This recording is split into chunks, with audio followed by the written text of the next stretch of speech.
Ringo Starr truly hated her more than anybody. Ringo Starr was born Richard Starkey on July 7, 1940 in the working-class district of Dingle, Liverpool, England. Rose from humble beginnings to become one of the most beloved figures in the history of popular music. His early life was marked with hardship. His family struggled financially, and his childhood was plagued by serious health issues. As a young boy, Ringo spent long periods in hospitals recovering from illnesses such as peritonitis and tuberculosis, which kept him away from school and delayed his education. Yet, these difficult experiences shaped his resilient spirit and deep appreciation for life. During those long hospital stays, he discovered his love for rhythm, often drumming on tables and bedpans, unknowingly setting the foundation for his future as one of the world's most iconic drummers. Before gaining international fame, Ringo did numerous jobs, such as an apprentice joiner and a machine operator in a Liverpool factory. However, the passion for music could not be hidden. Inspired by skiffle and early rock and roll, he began playing drums with local bands, eventually joining Rory Storm and the Hurricanes, one of Liverpool's leading groups of the time. His dynamic drumming style and cheerful personality made him stand out. And by 1962, destiny came calling. When the Beatles' original drummer, Pete Best, was fired, Ringo was invited to join John Lennon, Paul McCartney, and George Harrison. His arrival completed the lineup that would alter the course of musical history forever. As the drummer of the Beatles, Ringo Starr became known for his steady, reliable beat, his inventive fills, and his unique sense of timing. Though he often stayed in the background, his musical contribution was vital to the band's signature sound. Songs like Ticket to Ride, Rain, and A Day in the Life showcased his ability to enhance melodies with subtle yet powerful rhythm work. Beyond drumming, Ringo's warm personality and comedic charm made him a fan favorite. He also stepped into the spotlight as a singer on several Beatles tracks, including With a Little Help from My Friends, Yellow Submarine, and Octopus's Garden, each of which reflected his approachable, good-natured character and childlike sense of wonder. When the Beatles disbanded in 1970, Ringo Starr refused to fade into the background. Instead, he embarked on a solo career that proved he was far more than just a drummer in a famous band.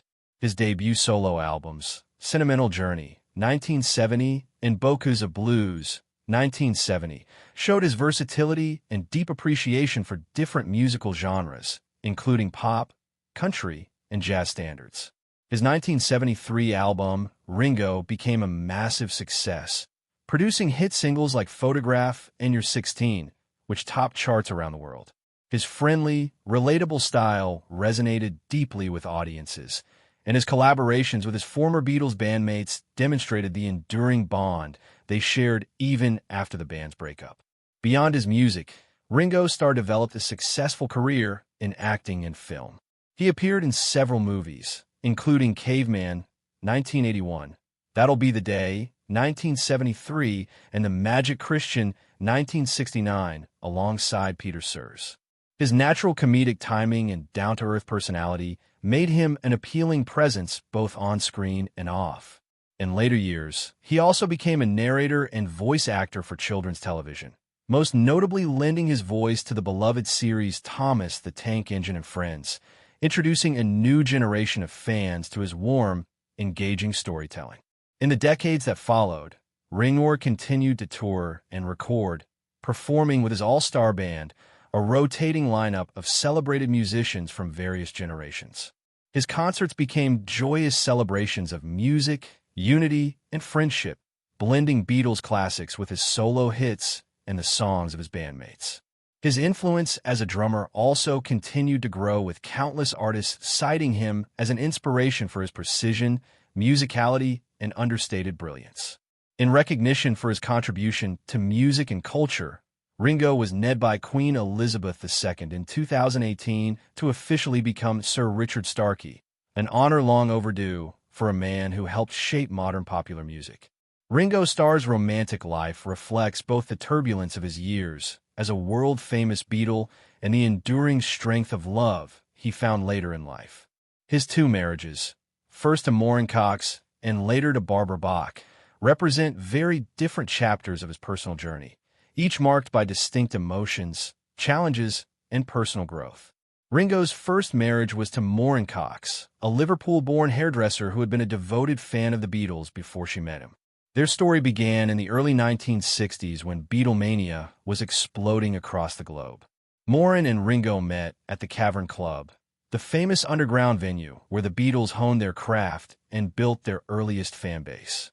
Maureen was just a teenager when they met, and despite the overwhelming chaos that surrounded the band, their affection for one another grew quickly. Ringo, known for his warmth and humor, was deeply attracted to Maureen's grounded nature. Unlike many others drawn to his fame, she saw him as Richard Starkey, the man behind the drums, not just Ringo Starr, the international sensation. The two married on February 11th, 1965 at the height of the Beatles' fame. Their wedding caused a media frenzy as thousands of fans gathered outside the registry office, hoping to catch a glimpse of the newlyweds. Inside, the ceremony was intimate and emotional, attended by close friends and family, including fellow Beatles John Lennon and George Harrison. Maureen's loyalty and strength during those years were remarkable. While Ringo toured the world and faced the pressures of superstardom, Maureen maintained their home life in England, often shielding him and their growing family from the overwhelming spotlight. The couple went on to have 3 children, Zach, Jason, and Lee Starkey. Zach would later follow in his father's footsteps, becoming a respected drummer in his own right, touring with iconic bands like The Who and Oasis. However, with the passage of time and the dissolution of the Beatles in 1970, problems within their marriage seriously began to take their toll. Times of fame, long separation, and the temptation of the rock and roll lifestyle began to have their toll. Ringo himself admits to having an especially hard time during this period, turning to alcohol and living a wild, chaotic lifestyle following the breakup of the Beatles. Maureen, even with her best efforts, just could not hold the family together anymore as the distance between them continued to grow. Their marriage finally came to an end in 1975, even though they remained connected through their children and mutual respect. Sadly, Maureen Cox would later die of leukemia in 1994 at the tender age of 48 years. Her death really affected Ringo, who stayed by her bedside in her final days. He later said that she had been one of the few really genuine and caring individuals he had ever known. She was a real part of his life, one that he would always carry with him. After some years of soul-searching and personal transformation, Ringo would once again find the love of his life through Barbara Bach, an actress and model best known for her Bond girl Anna Amasova in the 1977 James Bond action film The Spy Who Loved Me. The two would meet in 1980 on the set of the adventure comedy film Caveman, where they both starred. And the chemistry between the two? Instant, unmistakable. Ringo later described his meeting Barbara as love at first sight, elaborating how Barbara contributed calmness, elegance, and emotional stability to his life, against the turbulence of his earlier life. Their romance moved fast, and the two were married on April 27, 1981, at an elaborate ceremony in Marylebone Town Hall in London. 1 decade earlier, it had become the place where Paul McCartney had married Linda Eastman. A gathering of friends, family, and fellow musicians joined together to celebrate the union of two people who found their peacefulness and companionship in each other. Barbara would become a major influence in helping Ringo confront his struggles with addiction.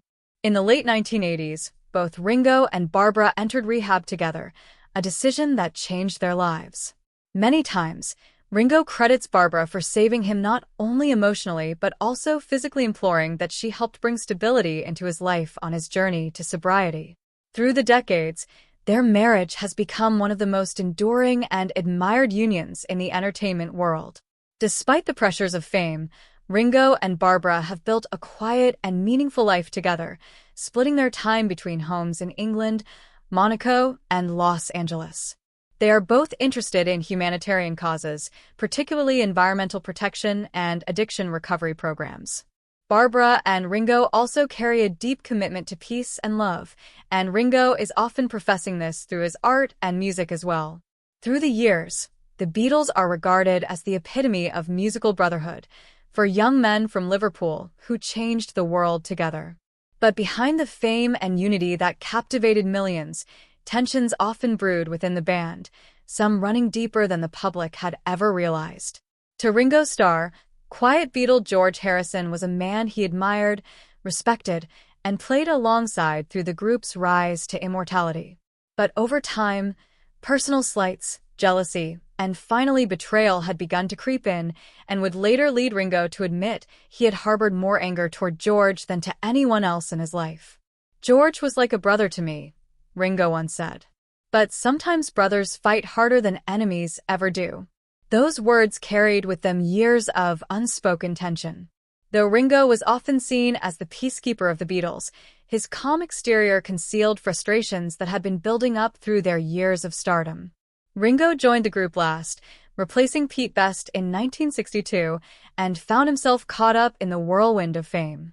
George, who'd been with John Lennon and Paul McCartney since the start, often treated Ringo like an outsider. Not cruelly, but with that subtle air of superiority, having been there first. George could be distant, Ringo remembered. He had his own world, his own spirituality, and sometimes he made me feel like I didn't belong in it. The tension reached a boiling point during the later Beatles years when personal egos and creative ambitions began to pull the group apart. George, anxious for recognition as a songwriter, was overshadowed by Lennon and McCartney. Ringo, meanwhile, struggled to find his place in a band where his musical contributions were often minimized. "There were days," Ringo confessed, "when I didn't even want to go to the studio. George and I would barely look at each other. I was tired of feeling invisible." The filming of Let It Be in 1969 captured the strain vividly. Silent glances, short tempers, and moments when Ringo simply walked out, unable to handle the tension. But what truly shattered Ringo's affection for George came later when personal lives became entangled. Ringo's then-wife, Maureen Starkey, was the subject of a brief romantic involvement with George in the early 1970s. Though George was also married at the time to Pattie Boyd, the revelation hit Ringo like a thunderbolt. "I felt betrayed," he admitted years later. "It wasn't about a woman. It was about trust. It was about someone I thought was family crossing a line you can't uncross." The affair became one of the most painful episodes in Ringo's life, causing deep resentment toward George that took years to fade. "I hated him for what he did," Ringo said bluntly. "I really did. It was a temper that didn't soon dissipate. It stayed with me for a long, long time." George, for his part, later acknowledged his mistake, though not always in the most apologetic way. Confronted, he reportedly told Ringo, "Well, you know, all things must pass."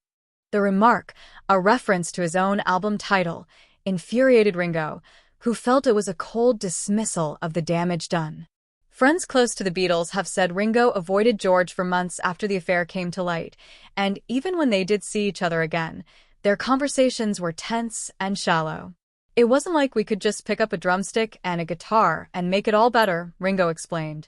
"That wound didn't heal with music." Over time, however, Ringo's deep spirituality and forgiving nature began to surface. As the years passed, he reflected on the meaning of friendship and the futility of holding on to anger. When George fell ill with cancer in the late 1990s, Ringo visited him at his bedside, setting aside all bitterness. "I told him I loved him," Ringo recalled softly. "After everything that happened, I realized that love was stronger than hate. I didn't want to leave this world with that pain still between us." George reportedly smiled and took his hand, and for a brief moment, the years of tension melted away. When George Harrison passed away in 2001, Ringo was among the first to speak publicly about his friend. Through tears, he said, "George was my brother. I might have hated him once, but I never stopped loving him." That confession captured the complexity of their bond, the fierce emotions, the human flaws, and ultimately the unbreakable tie forged through music and shared history. In the end, Ringo Starr's story with George Harrison stands as a reminder that even among legends, love and resentment often coexist. Behind every harmony sung and every drum beat played was a friendship